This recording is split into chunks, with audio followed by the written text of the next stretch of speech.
Protesters filling the streets of New York as the city announces a new curfew at 11 o'clock. After a night of looting, the number of police officers doubled. For days, though, thousands have peacefully protested in 140 cities over the death of George Floyd. But this weekend, rage and pain in America. From coast to coast, a weekend of violent clashes.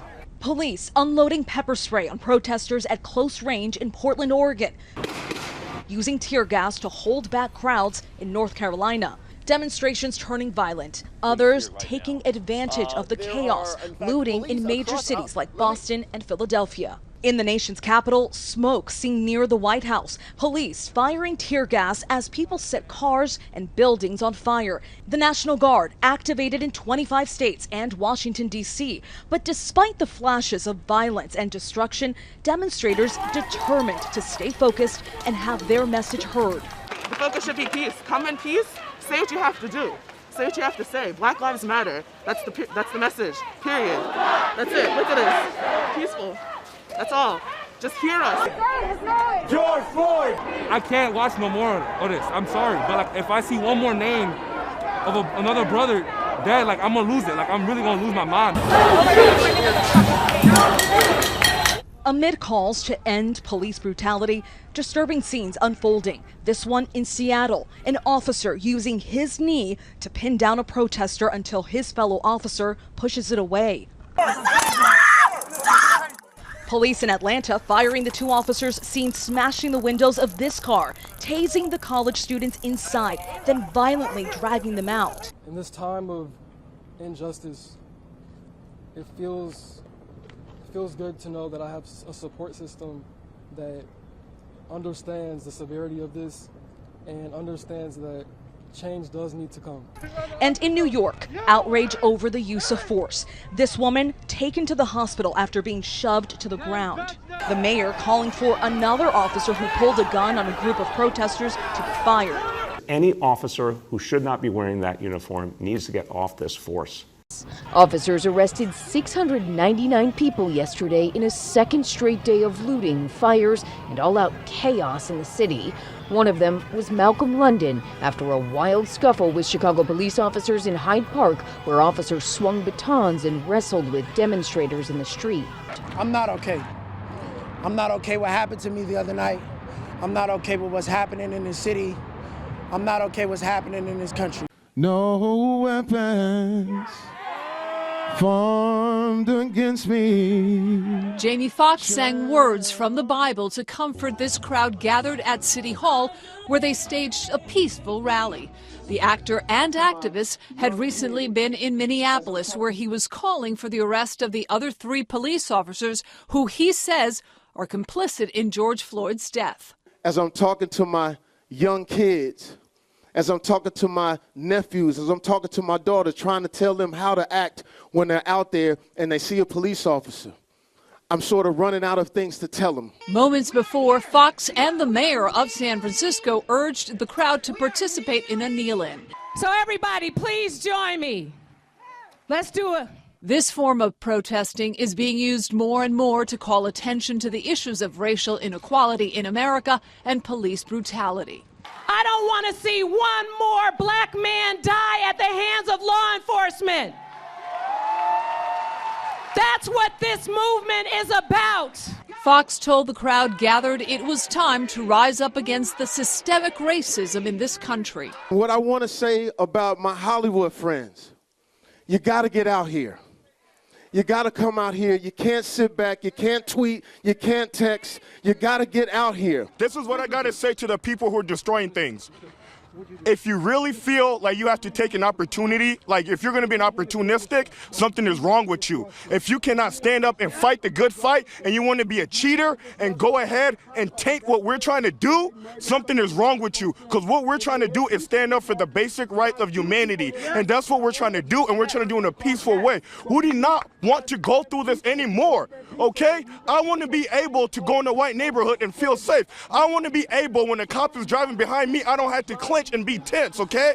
I want to be able just to be free and not have to think about every step I take. Because at the end of the day, being black is a crime. At the end of the day, being born black is a crime to them. And I don't understand why, because we're all humans. Reverend, you called George Floyd's death a lynching in broad daylight. When you see some of the images of unrest in America right now, I mean, in what we've seen in the last 24 hours, so horrible and yet so familiar, what is your reaction? Well, the street violence is unfortunate. It distracts from the agenda. The reality is, the real violence is that police with 18 citations still on the force. He killed a man. 3 police looked on and nothing happened. All 4 of them should be charged with murder, for example. 18 citations. 94% of police don't live in the city. So the police violence structure is unacceptable. Civil rights leader Andrew Young reacted to the violent protests that we've been seeing, tweeting, "We have to round up the reasonable young people who are part of that group and let them know that they have made their point and now they hurt their cause." Reverend, when you see looting, buildings set on fire, an officer in Oakland killed, is this even about George Floyd anymore? Well, you know, People's Club runneth over. I really do not encourage the violence. To the contrary, I think about the killing of Trayvon Martin. The police walked away. They all shot 41 times by police. They walked away. Brown in the streets of Ferguson. They walked away. Aubrey killing brothers. They walked away. People can't take it anymore. It's wrong. And legal lynching is the most horrible form of humiliation. I think whites are embarrassed by the violence, blacks are humiliated by it.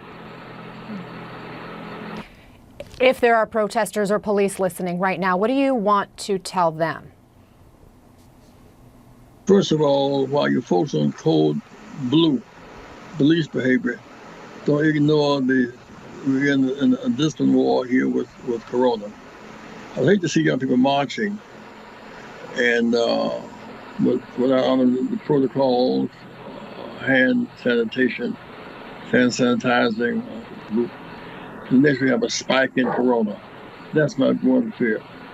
So while folks are on code blue police behavior, don't forget we have another war we're fighting at the same time. A powerful moment this afternoon, the site where George Floyd lost his life, visited by his brother for the first time. My family is a peaceful family.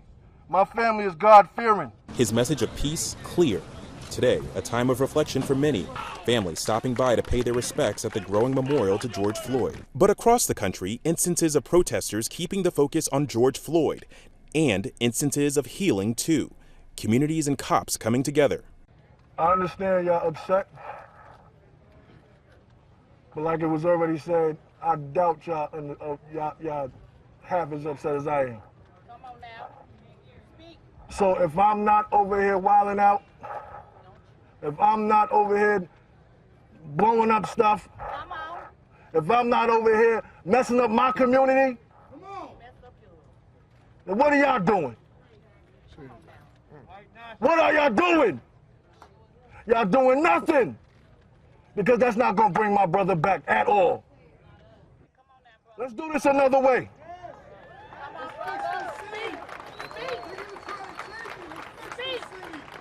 Let's do this another way. Let's stop thinking that our voice don't matter. That's right. And vote. There you go. Not just vote for the president, vote for the preliminaries, vote for everybody. That's right.